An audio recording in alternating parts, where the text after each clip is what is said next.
नमस्कार, मैं Sandeep Tiwari. BPSC TRE 4.0 के लिए हम लोग प्रिपरेशन कर रहे हैं। इसके एग्जाम की होने की कंफर्मेशन है, एकदम श्योरिटी है कि एग्जाम इसका होगा। इसका नोटिफिकेशन भी आपको देखने को मिलेगा। उसकी तैयारियों में मैंने सबसे पहले प्रीवियस ईयर को शामिल किया है। प्रीवियस ईयर के मैंने सभी उन पेपर्स को जो अभी तक हो चुके हैं, चाहे 1.0 का हुआ, 2.0 का हुआ, इवन मैं 3.0 का भी कंप्लीट करने जा रहा हूं। मैं 2 सेगमेंट में सेशन करने चल रहा हूं। एक तो मैं पीआरटी के लिए अलग से और जूनियर के लिए अलग से।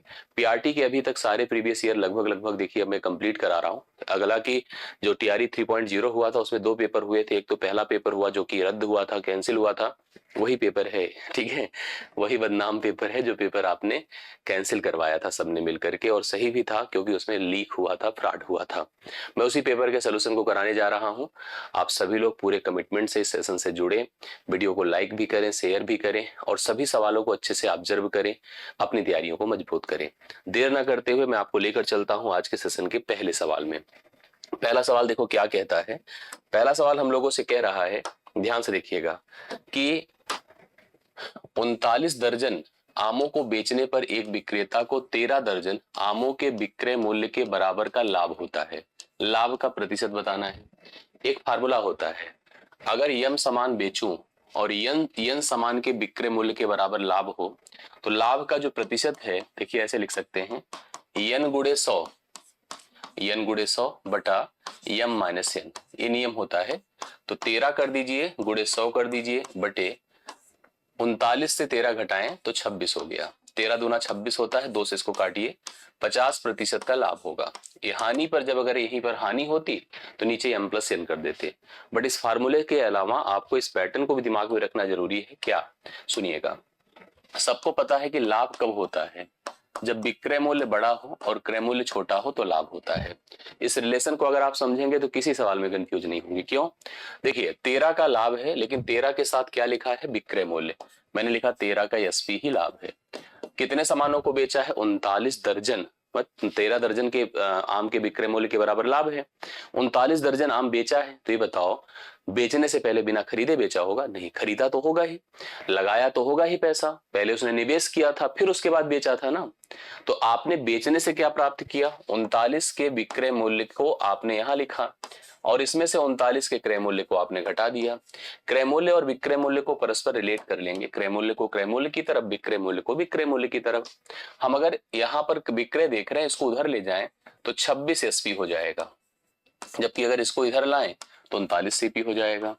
अब अगर 13 दूना 26 कर दे, 13 तिया 39 कर दे, मैं लिख सकता हूं 3 का सीपी बराबर 2 का एसपी, लिख सकते हैं ना। दरअसल यही होता है, दुकानदार जितनी जल्दी अपनी लागत निकाल ले, जब वो ज्यादा सामान बेचता है, जैसे मान लीजिए यहाँ पर 3 सामान उसने खरीदा था, जितना पैसा लगाया था उसको उसने 2 ही सामान बेचकर निकाल लिया, तो जो एक सामान बचेगा उसको बेनिफिट देगा। यस, हम इसको तुलना करें सीपी बटा एसपी कर दें तो यहाँ भी आपका 2/3 हो जाएगा। मतलब 2 में खरीदा, 3 में बेचा, 1 का लाभ है ना। यस, 1 का लाभ है।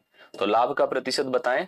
लाभ का प्रतिशत 1 का मान गुणे 100/2 कर दीजिए, 2 से भाग करिए तो कितने प्रतिशत का लाभ है, 50% का लाभ है, जो कि आपको पहले ही ऑप्शन में, सॉरी बी ऑप्शन में दिया था। देखिए यहां से भी उत्तर आया था। ये लॉन्ग है जरूर, लेकिन ये कंफ्यूज नहीं करेगा, ये हमेशा आपको आपके साथ ही उत्तर बनाता चला जाएगा। वहां पर एक कंफर्म बात है कि आपको फार्मूला याद रखना होगा, और फार्मूले में अगर प्लस माइनस हो गया सोचो, अगर वही 39 और 13 जुड़ जाता गलती से तो 9 3 12, 3 1 4 1 5, 52 हो जाता, 13 चौके 52, और उस आधार पे उत्तर कुछ और ही बन जाता। ये सब बातें दिमाग में रखिएगा और उत्तर मेरे ख्याल से आपको क्लियर हो गया होगा। This is the first question of the session, correct. Next question पर आप लोग आओ। 5 अंक की वह छोटी सी छोटी संख्या हमको बतानी है जिसको क्रमशः 15, 30, 38 और 40 से भाग करें तो हर दशा में शेषफल 2 आए। देखो शेषफल कब आता है, जैसे 15 है, मैं 7 से भाग करूं तो शेषफल नहीं आता है, सॉरी शेषफल आ रहा है कितना, 1। अगर 14 को भाग करूं तो नहीं आया, 7 दूना 14, शेषफल 0 हो गया। दरअसल शेषफल तब आता है जब आप भाजक हो, अगर आप एक नंबर भाजक के रूप में हो, आपके पहाड़े में आने वाली संख्या से जितना ज्यादा होगा उतना ही शेषफल आएगा। अब हमको अगर शेषफल 2 चाहिए, इसका मतलब जो नंबर्स ऊपर लिखे गए हैं उन नंबर के पहाड़े में आने वाली संख्या से 2 ज्यादा है। अब यहाँ पर एक नंबर तो है नहीं, कई नंबर हैं। तो मैंने अगर इस तरह के सवाल की बात करी तो सवाल का पैटर्न सुनिए। हमें एक नंबर की खोज है, जिस नंबर को अगर मैं 15 से भाग करूं 30 से भाग करूं, आगे कितना है 38 से भाग करूं, और कितना है 40 से भाग करूं। तो ऐसी केस में पहली चीज तो यह पूरी तरह से कट जाए, इनका मतलब एलसीएम हो जाए। हालांकि एलसीएम से सवाल हल नहीं होगा। इसके बाद इसमें 2 जोड़ दें, 2 जोड़ने का मतलब शेषफल 2 प्राप्त कर ले। दरअसल ये सवाल एलसीएम कहा ही नहीं, इसने तो कहा हमसे 5 अंक की सबसे बड़ी संख्या या सबसे छोटी संख्या। तो 5 अंक के लिए अपने को ऑप्शन में जाना है, तो ये तो सी ऑप्शन बिल्कुल है ही नहीं भाई, वो तो 4 ही अंक का है। अब 2 ही नंबर हैं जो 5 अंक के हैं, क्योंकि हम समझ गए कि डिविजिबिलिटी n की है, मतलब विभाज्य n होगा ना कि n+2 होगा। n+2 तो शेषफल देगा, और उत्तर आपका n+2 ही है, क्योंकि हमको तो जरूरत इसी की है। मतलब सब में 2 जोड़ा है, तो सबसे क्यों ना 2 आप घटा दो, 2 घटाइए 11 396 हो जाएगा, 2 घटाइए 11 400 हो जाएगा। अब विभाज्यता चेक करिए किससे किससे, 15 से, 30 से, 38 से, 40 से। तो हम किसी एक को पकड़ लें सबसे पहले। जैसे मान लीजिए मैंने 15 की बात करी, तो 3 से कटेगा, 5 से कटेगा। भाई कोई 15 से तभी कटता है जब 3 से, हालांकि ये 3 से भी कट रहा है, 5 से भी। 5 से क्यों कट रहा है इसकी बात करो, देखो 5 से ये नहीं कट रहा है, तो ये ऑप्शन तो वैसे ही खत्म हो गया, ले देकर यही बेचारा बचा है। बट हम तुरंत इस पर आंख बंद कर भरोसा नहीं कर सकते हैं। क्यों नहीं कर सकते, क्योंकि इनमें से कोई नहीं भी ऑप्शन में दिया हुआ है। ठीक है, तो मैंने भाज्यता चेक करी, भाई 5 से कट रहा है, अंत में 0 है, 3 से कट रहा है, सभी अंकों का जोड़ 3 है, करेक्ट। 30 की बात करो, 5 से 6 से दोनों से कट रहा है। 38 की बात करो, एक 19 से हम चेक कर ले तो हमारा काम लगभग डन हो जाए। 19 होता है, 19 पचे 95, 19 छक्के 114। श्योर है जो नंबर है 11,400 तो कटेगा, बट 11,402 अगर किसी से भी भाग दिया जाएगा तो शेषफल हर हालत में आपको 2 देगा। इसी तरह से इस सवालों को यहाँ पर प्लानिंग की जाती है सवालों की, इन सवालों का उत्तर ऐसे ही कुछ यहाँ पर तय किया जाता है। नेक्स्ट क्वेश्चन पर आइए, इस सवाल को ध्यान से देखिएगा और कंफर्म करिएगा। सवाल क्या कहता है, 18/5 प्लस रूट 7, ठीक है 5 प्लस रूट 7। इसके बाद क्या दिया है, 4/√7 प्लस रूट 3 दिया है, करेक्ट है। इसके बाद देखिएगा 1/रूट कितना है, 3 प्लस रूट 2 है, रूट 3 प्लस रूट 2 है। और इसी तरह से यहाँ पर सॉरी रूट में दिया है वैल्यू, देखते चलिएगा गलत ना होने पाए ना, रूट 2 है, रूट 2। इसके बाद लास्ट क्या लिखा है, बोले 1/√2 प्लस 1 है। अब इसका मान हमसे पूछा है, ये पॉसिबल है केवल और केवल रेशनलाइजेशन से, परिमेयीकरण से। हम जैसे कोई भी उठा लें, सपोज करिए हमने पहला उठा लिया, तो मान लो अगर हमारे पास है 18, ऊपर 18, चलो ऊपर की बहुत दिक्कत नहीं है, दिक्कत नीचे वाला है। जैसे रूट हमारे पास क्या लिखा है, देखिए पहला जो टर्म है वो 5 है, प्लस रूट कितना है बताएं, 7 है। रेशनलाइजेशन में नीचे जो रूट में है टर्म, उसको हटा करके हमको उसको रूट खत्म करना है। तो हम क्या करेंगे पता है, ऊपर नीचे 5 माइनस रूट 7 से मल्टीप्लाई करेंगे, तो यहाँ भी 5 माइनस रूट 7 हो जाएगा, करेक्ट है। अब ऐसे में क्या होगा आप समझ लीजिएगा, मैं आपको बता रहा हूँ। यहाँ पर a प्लस बी और a माइनस बी हो जाएगा, a square minus b square होगा, तो ये आपका 25 हो जाएगा, 25 से 7 घटेगा तो ये 18 ही हो जाएगा। तो 18 को खत्म कर देगा। तो इसका मतलब इसका जब मैं सोल्यूशन करूंगा तो यहाँ पर केवल 5 माइनस रूट 7 आ जाएगा, करेक्ट है। ऐसे यहाँ पर भी मैं आपको बताऊं, क्योंकि इन दोनों का डिफरेंस 4 का है, ऐसे ही यहाँ पर भी सेम पॉसिबिलिटी बनेगी। भाई जब नीचे a plus b a minus b बनेगा, जैसे आप जब सोल्यूशन करोगे तो root 7 plus root 3, root 7 minus root 3। भाई रूट 7 माइनस रूट 3 तो ऊपर चला गया, लेकिन आपको नीचे 7 माइनस 3 मतलब 4, 4 को खत्म ही कर देगा, वो भी 4 को खत्म कर देगा। सेम यहाँ पर भी देखिए इन दोनों का डिफरेंस 1 का है, ऊपर भी 1 है, तो केवल यहाँ पर रूट 3 माइनस रूट 2 हो जाएगा। ऐसे यहाँ की बात करिए, देखिए इस पर भी अगर थोड़ा सा हम लोग प्लान करें, इसमें भी क्या होगा पता है, रूट 2 प्लस 1 है, तो रूट 2 माइनस 1 ऊपर जाएगा, और नीचे इन दोनों का डिफरेंस तो एक ही है ना, तो यहाँ पर भी रूट 2 माइनस 1 हो जाएगा। देखिए खत्म कौन किससे हो रहा है, ये सारे लगभग खत्म हो गए। 5 में से 1 घटेगा तो मान कितना आ जाएगा, 4 आ जाएगा। 4 इस सवाल के लिए राइट सोल्यूशन। अगर नहीं समझ में आया हो तो प्लीज बता दीजिएगा, हम फिर से आपको स्पष्ट कर देंगे। सवाल फिलहाल अगर आप रेशनलाइजेशन कर लो, एक तो मैंने कर ही दिया था, दूसरा और भी अगर आप देखो यहाँ पर एक फार्मूला लगा है, बहुत दिक्कत होती है आप लोग को समझने में, इसलिए मैं थोड़ा स्लो चलता हूँ, और मुझे लगता है कि ऐसे ही चलना चाहिए हम लोग को। a plus b a minus b जो होता है भैया, वह a square minus b square होता है। 5 का वर्ग 25, रूट 7 का वर्ग 7 होता है। 18 बन रहा है, 18 खत्म कर दे। ऐसे सब में होगा, आप ट्राई करके देखिएगा तो आपको खुद ही समझ में आएगा। नहीं आएगा तो मैं तो हूँ, चिंता बिल्कुल मत करिएगा, बता दीजिएगा मुझे, करेक्ट है। नेक्स्ट क्वेश्चन पर आइए। एक संख्या को 5% घटाया जाता है, फिर 10% बढ़ाया जाता है, इस प्रकार मूल संख्या में प्राप्त संख्या कितने प्रतिशत बढ़ती या घटी? सतत वृद्धि कमी है। ऐसे के लिए देखो, जब वृद्धि कमी दोनों लगातार होती है तो नियम देखिए, a माइनस बी, जैसे अगर आप एक बढ़ रहा है घट रहा है, minus A b divide by 100 होता है। माइनस लगता है कमी के साथ और प्लस लगता है वृद्धि के साथ। अब जैसे 5% घटाना और उसके पहले आपने देखा कि 10% बढ़ाना, तो 10% बढ़ाना तो +10 लिखिए, -5 करिए, -10 गुणे 5/100 कर दीजिए, करेक्ट है। तो 10 से 5 5 होता है, और यहां से देखिए 10 दहम में होता है, 5 दूना 10 होता है। आप समझ गए होंगे, मतलब ये 50/2 0.5 हो जाएगा। तो माइनस आपका कितना हो गया बताएं? 0.5 हो गया। अगर ये घटेगा तो 4.5 प्लस में आ रहा है, तो 4.5% की बताइए क्या हो रही है? वृद्धि हो रही है। तो 4.5% की वृद्धि आपको ऑप्शन नंबर किस में दिख रही है? सी में दिख रही है। तो सी ऑप्शन इसके लिए राइट सोल्यूशन है, 4.5। हम लोग इसको ऐसे भी करते हैं, देखिए मैं आपको दिखा दूं, हालांकि लॉन्ग हो जाएगा, थोड़ा सा भिन्न से करते हैं। जैसे पहले में क्या है, 5% घट रहा है, 5% की कमी हो रही है। दूसरा क्या दे रहा है? 10% की वृद्धि हो रही है, करेक्ट है। 10% की क्या हो रही है? वृद्धि हो रही है। आई ट्राई करते हैं। तो 5% का मतलब होता है 1/20, और 10% का मतलब होता है 1/10। देखते हैं हम लोग क्या कर सकते हैं, समझते चलिएगा। 20 में 1 घटकर 19 हो रहा है, करेक्ट है, और 10 में 1 जोड़ करके 11 हो रहा है, ये 200 हो गया। और यह 11 9 99 होता है, 11 के 11 9 11 9 20 होता है। 200 से 209 हो रहा है, 9 बढ़ रहा है, तो मैं लिखूंगा 9 गुणे 100/200 ना। देखिए खत्म हो गया, 2 बार गया, 2 से इसको काटिए, 4.5 हो गया। यही चीज आपके सामने है, 4.5% बढ़ रहा है। सवाल का उत्तर आपके सामने है, दिया गया है। देखिए बहुत शानदार सवाल है, और ऐसा सवाल यूपी सुपर टेट एग्जाम में भी पूछा जाता है। आपको सवाल दिया है कि 4489 का वर्गमूल दिया है 67, तो बाकी टर्म उसी तरह के हैं। दो ही बातें ध्यान में रखनी है कि उसका जो मान दिया है, पहले एक चीज दिमाग में रख लीजिएगा, जरूरी नहीं कि रियल वर्गमूल हो सकता है, हालांकि है, लेकिन ना भी हो तो जैसे जो दिया जाएगा, दिया गया का मतलब मान लिया गया, और मान लिया जाना कोई जरूरी सच्चाई हो, कुछ भी मान सकता है, कुछ भी दे सकता है। इसलिए आप उसके लिए निश्चिंत रहना कि कुछ अगर अलग थलग दे दिया, बाकी के लिए हम उसके वर्गमूल की तरह सोचेंगे नहीं, जैसा दिया उसी हिसाब से उत्तर आपको देना है। आपको जो पता करना है वो इसकी वैल्यू पता करनी। देखो किसकी? 44.89। देखिए कि डेटा वही रहेंगे, डेटा में कोई अलग चेंज नहीं आ रहा है।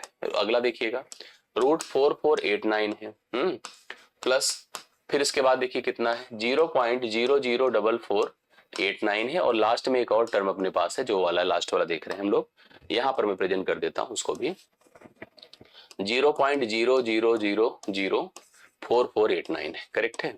तो सबसे पहले हमको जैसे ऊपर क्या मेंशन कर दिया इसने कि रूट के अंदर जो हमारा 4489 है, इसका वर्गमूल 67 है, यही लिखा है। तो भैया इसका भी वर्गमूल 67 होगा, इसका भी वर्गमूल 67 होगा, इसका भी वर्गमूल 67 ही होगा, और इसका भी वर्गमूल 67 होगा। बस समस्या क्या है, दशमलव लगा हुआ है। दशमलव में हमें ध्यान देना होता है, दशमलव का जो प्लेस हो ना, हमेशा इवन प्लेसेस पर हो, सम स्थानों पर। तो सम स्थान पर अगर जैसे 2 स्थान पर है तो 2 का आधा करिए, 1 स्थान पर दशमलव लगेगा। 4 स्थान पर है तो 2 स्थान पर दशमलव लगेगा। 6 स्थान पर है तो 3 स्थान पर दशमलव लगेगा, और अगर 8 स्थान पर है तो 4 स्थान पर दशमलव लगेगा। अब सभी के बीच साइन प्लस की है, तो प्लस साइन को जोड़ दीजिए, जैसे मैं आपको कह रहा हूं। एकदम बहुत ही स्मार्ट, मतलब बहुत स्मार्ट बनने की जरूरत नहीं है, प्रॉपर लिखिए जैसे मैं लिख रहा हूँ।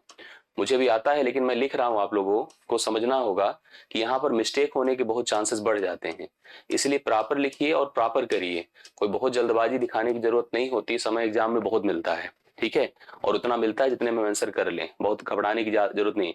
7 6 13 की 3 हासिल 1 होता है, 7 6 13 14 की 4 हासिल 1 होता है, 7 6 13 14 की 4 हासिल 1 होता है, 6 7 7.4437 7.4437 ऑप्शन नंबर कहां पर दिया है? सी में दिया है।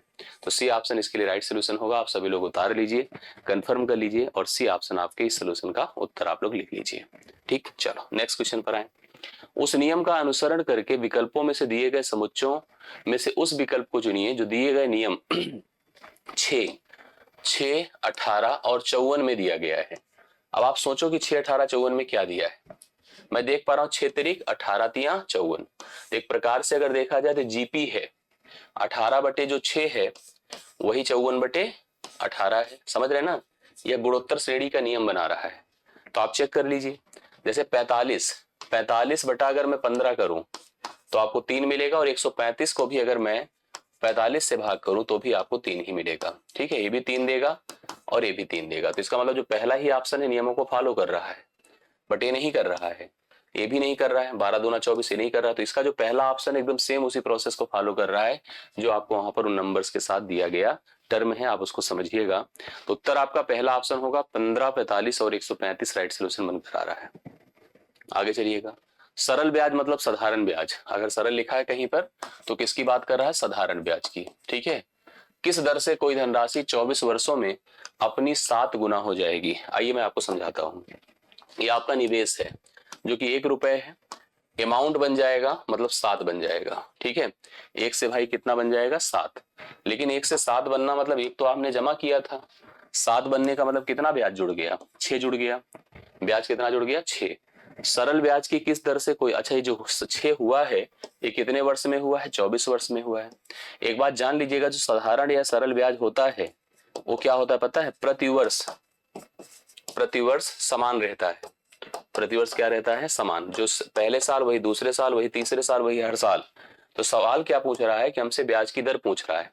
24 वर्षों में हमें 6 रुपए का ब्याज मिला है, 24 वर्षों में 6 रुपए का ब्याज मिला है। 1 रुपए जब मैंने जमा किया था प्रिंसिपल था। अगर सूत्र लगाना चाहें तो सूत्र लगा सकते हैं, दर बराबर जो हमारा ब्याज है गुणे 100 बटा दर समय गुणा मूलधन, ये होता है, आप लगा सकते हैं। लेकिन तो हमने क्लास में ऐसे पढ़ा है कि दर हमारी R% है। ठीक है, और समय अपना 24 वर्ष है।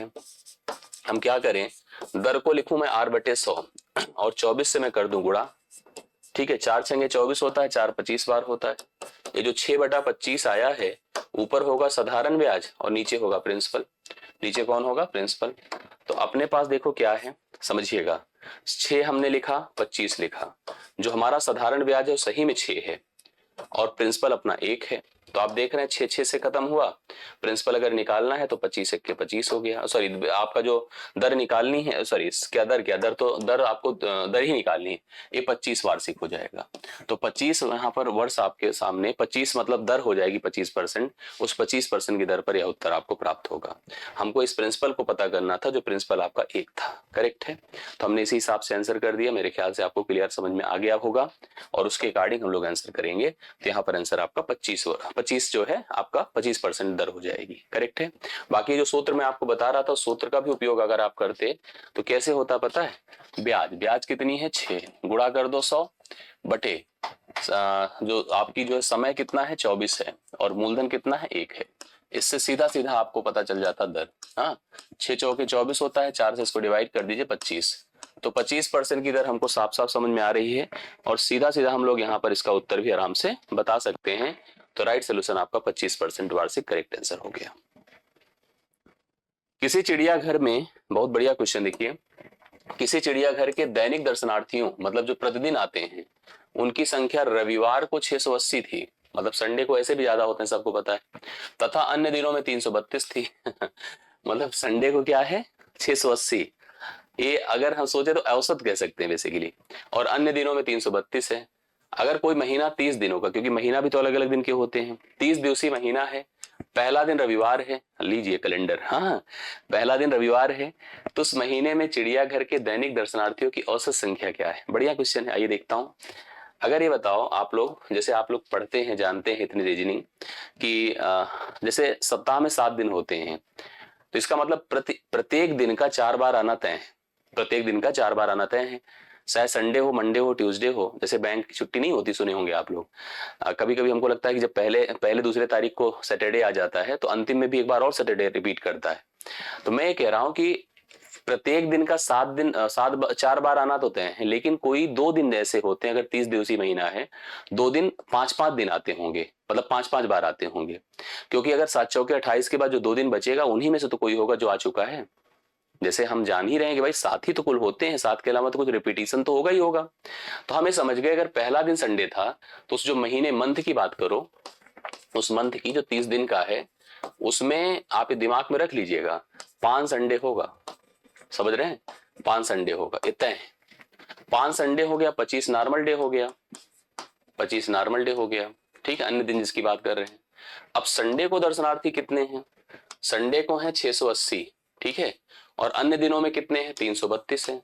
तो हमसे एवरेज पूछा है, तो जो हमारा कंबाइंड एवरेज होगा वो क्या होगा सुनिए, ए होगा 5 गुणे 680, 5 गुणे 680 प्लस 25 गुणे कितना बताएं 332, टोटल दिन कितने हैं 30।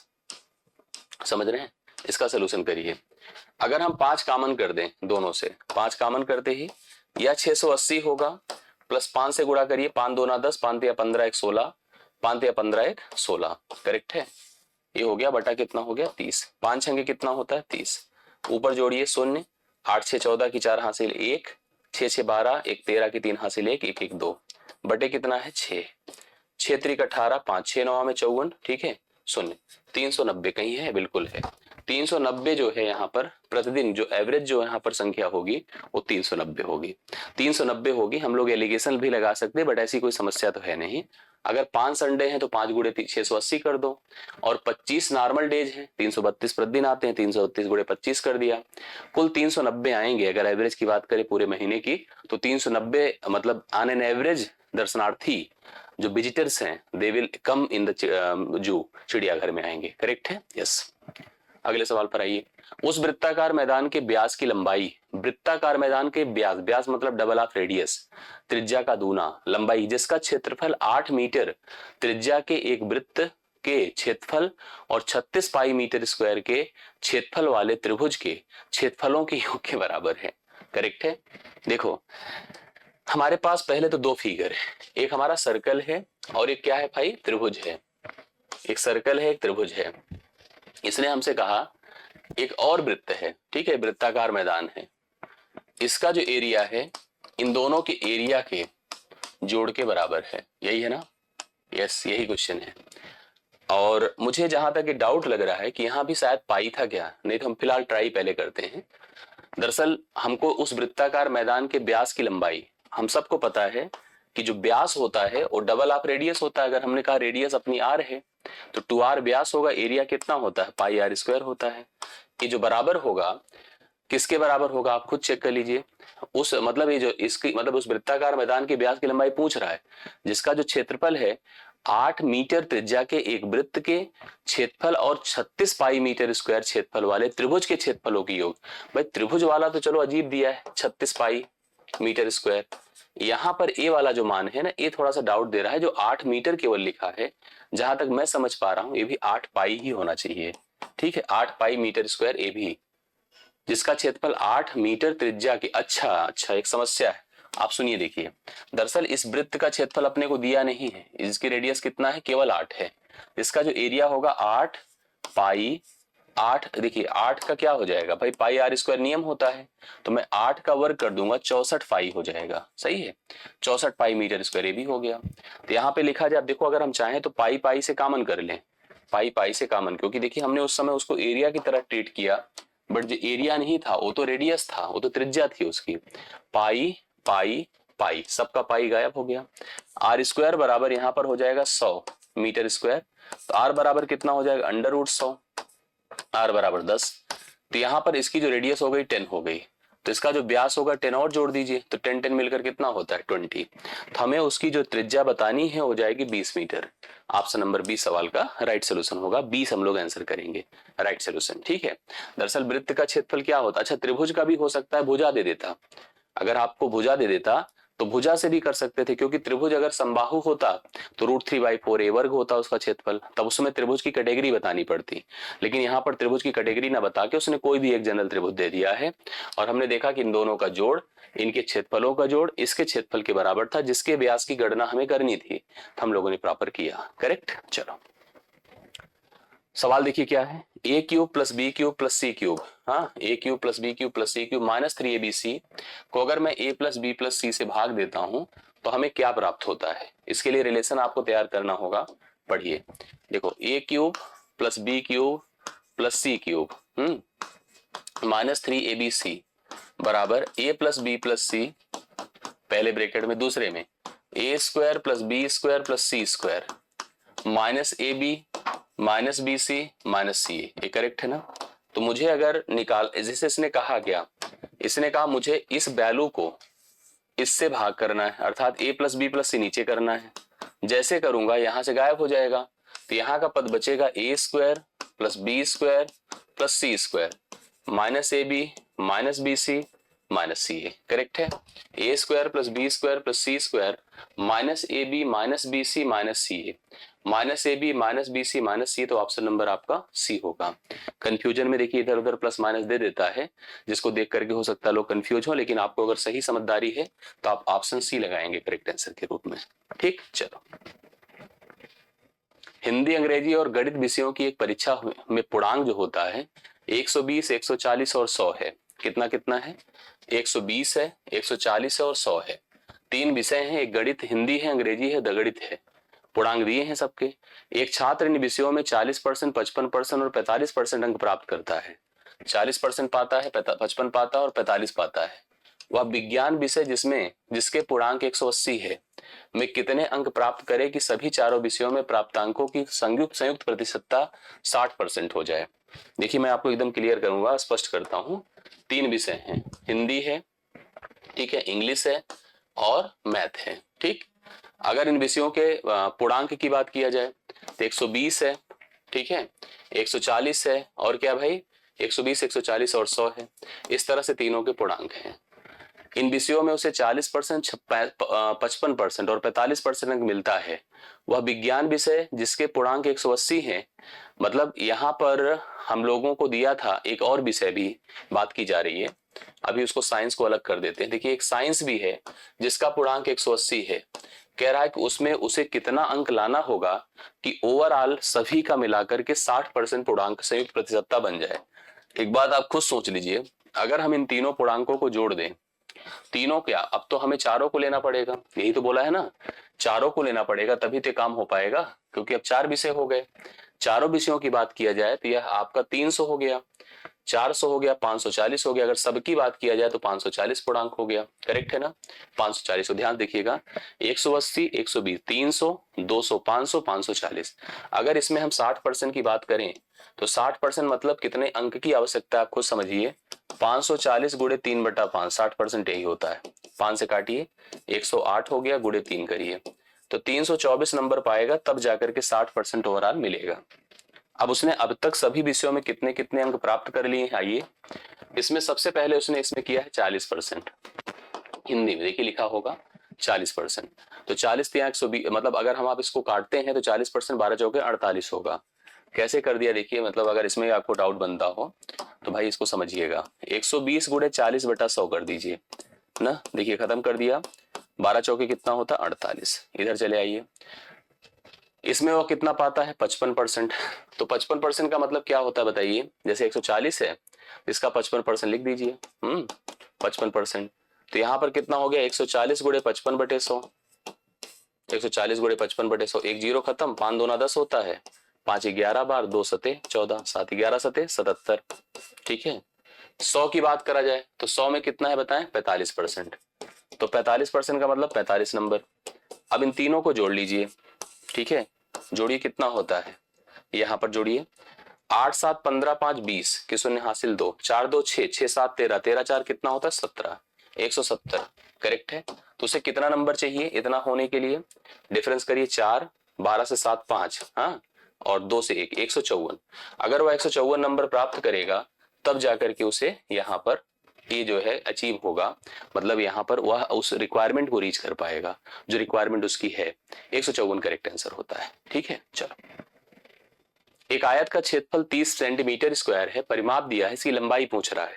तो आयत सबको पता है, रेक्टेंगल है, ये देखिए ये आयत है ना, ये आयत है जिसकी अपनी लेंथ है, जिसकी अपनी ब्रेथ है। सबको पता है कि आयत का क्षेत्रफल जो एरिया होता है, एरिया वो लेंथ इनटू ब्रेथ होता है, सबको पता है। और आयत का जो पेरीमीटर होता है ट्वाइस l + b होता है, ये भी आप सबको जानकारी में है। एरिया हम लोग को दिया है कितना बताएं 30, और परिमाप कितना दिया हम लोग को 26। ठीक है, तो 2 से इसको काट दें तो कितना हो गया 13। तो l + b का मान अपने पास कितना है बताएं 13 है, और l × b का मान 30 है। तो लंबाई अगर हमसे केवल पूछ रहा है तो आपको भाई देखो एक चीज करना है, जैसे अगर चाहो तो भाई पैटर्न और भी है अपने पास करने को, लेकिन हम रख करके भी सोच सकते हैं कि किन दो पदों को जोड़ें कि 13 हो जाए और उनका गुणनफल 30 हो जाए, यही तो हमारी प्लानिंग है। भाई अगर हम सोचे 10 3 13 होता है और 10 3 30 होता है, तो लंबाई के हिसाब से 10 परफेक्टली सेट हो रहा है।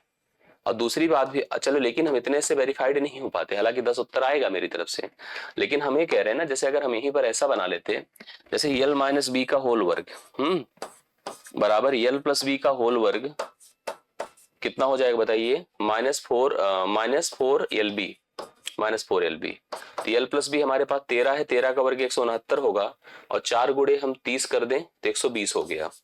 ठीक है, तो कितना हो जाएगा 9 और ये 4, इसका वर्गमूल करना होगा अगर यल माइनस बी आ रहा है, यल माइनस बी, तो यल माइनस बी का मान 7 हो गया।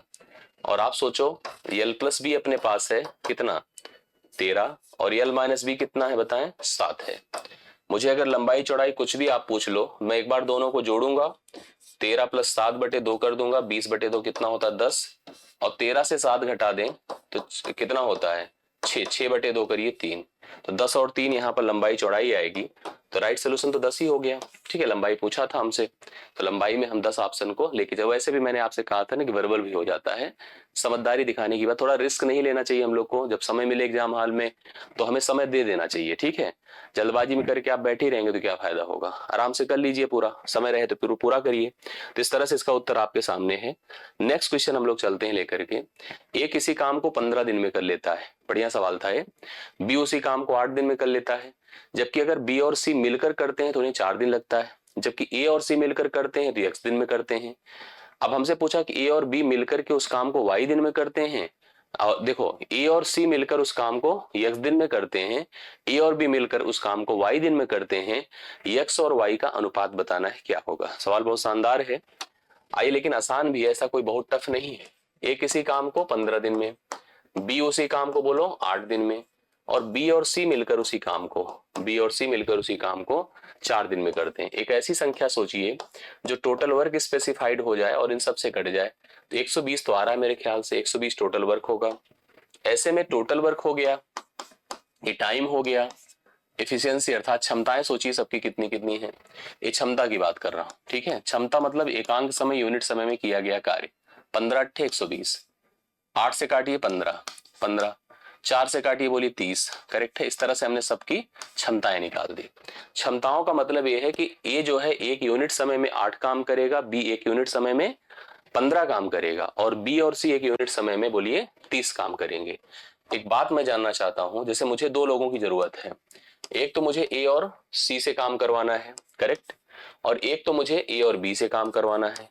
तो कुल मिला के भैया देखो, अपने को बी की क्षमता पता है ना, अगर बी की क्षमता पता है तो सी की अगर आप निकालना चाहो तो बड़े आराम से निकाल सकते हैं। क्यों? क्योंकि आप बोलो बी का योगदान कितना है 15, और दोनों का योगदान कितना है 30, अगर दोनों का योगदान 30 है तो सी का योगदान भी 15 ही होगा।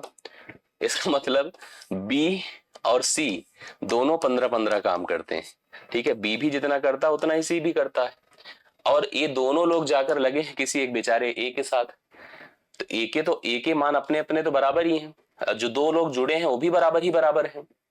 अगर आप बनाना ही चाहो तो ए की क्षमता क्या है बोलिए, ए की क्षमता यहाँ पर ए की क्षमता 8 है, तो 8 इसकी क्षमता है, 15 इसकी क्षमता है, तो 23 हो गया कि नहीं बोलिए। अगर हम दोनों की क्षमताओं की बात करें तो 23 की क्षमता से भी काम करेगा, सेम उसी तरह से 8 और 15 23 की क्षमता से भी काम करेगा। तो हमको ये लग रहा है कि यार हमको जरूरत ही क्या है, अगर हम इसका समझ रहे हैं एक्स, भाई इसको काम करवाना है, अगर आप काम करवाने को निकालना चाहोगे तो इस ए और सी से काम करवाइए, कितने दिन में काम करेगा 120/23 में। हालांकि लिखने की जरूरत नहीं है, मैं आपको पता नहीं क्यों इतना लिख रहा हूँ, मुझे खुद नहीं समझ में आ रहा है। ठीक है, और इसकी बात करो तो यह भी 120/23 होगा, तो ये आपका y हो जाएगा। सेम ही वैल्यू जब हो गई तो कुछ करना ही नहीं था हम लोग को, x/y करेंगे सीधा सीधा 1 आएगा। समझ रहे हैं, x/y करके देखिए, सेम हो गया था ना, वो देखते ही उत्तर आ गया था, उसमें कुछ था नहीं। अगर आप ऐसे लिखो 120/23 फिर आपका 23/120, तो काट पीट खत्म हो जाएगा, सब मामला 1 आएगा। ठीक, चलिए आगे बढ़ता हूं। इसको देख, समचतुर्भुज समत्य रोम्बस के विकर्णों की लंबाई 2a और 2b है, इसका परिमाप पूछ रहा है। आइए ट्राई करते हैं। देखो इस समचतुर्भुज हमने बना दिया, जिसकी सभी भुजाएं क्या होती हैं, समान होती हैं। विकर्ण एक दिया है सबसे पहले 2a, और दूसरा विकर्ण कितना दिया है 2b। मैं आपको बताऊं, विकर्ण एक दूसरे को समकोण पर समद्विभाजित करते हैं। अगर ये पूरा 2a है तो यह a होगा, और ये पूरा 2b है तो यह b होगा। ये भुजा है और भुजाएं सब बराबर होती हैं, और अगर हम भुजा को x मान रहे हैं x बराबर under root A square plus B square, यही होगा। और अगर मुझे परिमाप निकालना है पेरीमीटर, तो 4 इंटू साइड होता है, तो 4 गुणे under root A square plus B square, ये आपकी हो जाएगी पेरीमीटर, जो ऑप्शन नंबर कहाँ दिया है, सी में दिया है। C option right solution. 4 under root A square plus B square इसका राइट सोल्यूशन होगा। ये क्लियर हो रहा है कि नहीं, कंफर्म कर दी सभी लोग। आगे देखिएगा, दो समीकरण है, दोनों लीनियर इक्वेशन है इनटू वेरिएबल, ठीक है।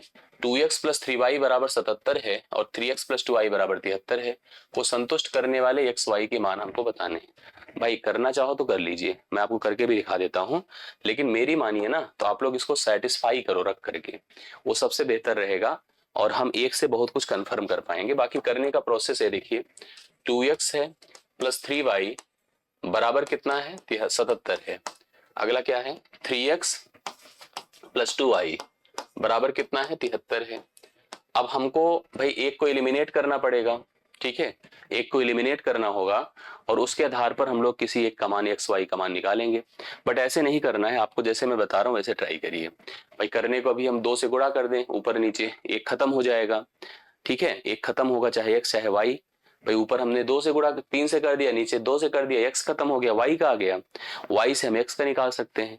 बट रख के देखिए बहुत आसान हो जाएगा, 12 दूना 24 और 12 दूना 24, 18 तिया 54, 4 4 8, खत्म करिए, ये नहीं होगा, ठीक। इसकी बात करो, 11 दूना 22, 19 त्रिक 57, ठीक है, 19 त्रिक 57, 7 2 9, ये भी नहीं होगा। 13 दूना 26, 17 त्रिक 51, जोड़िए 7 होता है, 5 2 7, करेक्ट हो गया। अब उस पर भी रख के देखो, 13 तिया 39, यक्स की जगह पर इसको यक्स मानेंगे और अगले को वाई, 39 और 17 दूना 34 ना, 9 4 13, 3 3 6, एकदम सही है। तो कौन सा ऑप्शन, सी ऑप्शन। रख कर देखना इसका परफेक्ट सोल्यूशन है, सही तरीका है। और जैसे मैं बता रहा हूँ वैसे ही प्लान करिए, बेहतर रहेगा। इसमें फालतू में टाइम वेस्ट होगा, इसमें हम करके देख करके निर्धारित कर लेंगे, कोई ऐसी बड़ी बात नहीं है। कोई एक भी संतुष्ट ना करे, रुक जाइएगा। इस सवाल पैटर्न को देखिएगा, लिखा है ट्वाइस, अब आप देखिए लिखा ही है a प्लस बी का होल वर्ग, ये क्या लिखा भाई, a प्लस बी का होल वर्ग, और यहाँ पर -2ab लिखा है, divide by a square plus B square लिखा। आइए मैं इसको समझाता हूँ कैसे है, ये पूरा प्रोसेस समझिएगा। ओपन कर दीजिए, तो ट्वाइस a प्लस बी का होल स्क्वायर है, ठीक है, ये ऐसे सोच लीजिए, ऐसे बना देते हैं।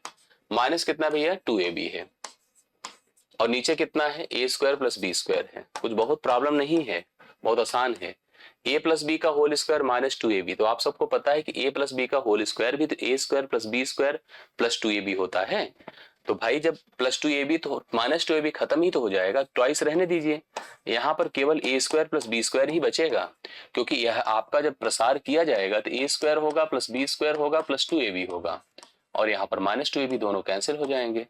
अब नीचे अपने पास क्या है, A square plus B square है, ये दोनों खत्म ही हो गए, बचा क्या बताएं, दो राइट सोल्यूशन है। इसका सही उत्तर आपका पहला ऑप्शन है, करेक्ट है।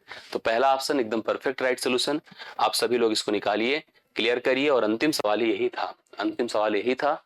और मेरे ख्याल से आपको सभी प्रत्येक सवाल समझ में आ गए होंगे। कहीं अगर किसी सवाल में कंफ्यूजन हो तो आप हमें कंफर्म करिए, नहीं आया हो तो बताइए, आया हो तो भी बताइए, कमेंट करिए और वीडियो को लाइक करिए। मुलाकात अगली क्लास में होगी, बहुत बहुत धन्यवाद, थैंक यू सो मच। आपके कमेंट्स और आपका जो प्रेशर होता है ना, वही मुझे कहता है कि पढ़ाओ और करो, और वो आता है तभी मन करता है। मैं आपको रियल बताऊं, डिस्क्रिप्शन में टेलीग्राम ग्रुप है, उसको ज्वाइन कर लीजिएगा। कहीं किसी सवाल में कंफ्यूजन हो तो लिख दीजिएगा कि मुझसे गलती हो तो भी बता दीजिएगा, ये हम थोड़ा समझ भी तो लें कि हाँ आपकी क्लैरिटी क्या है, आप समझ पा रहे हैं कि नहीं समझ पा रहे हैं। बाकी मुलाकात होती है, धन्यवाद सभी को।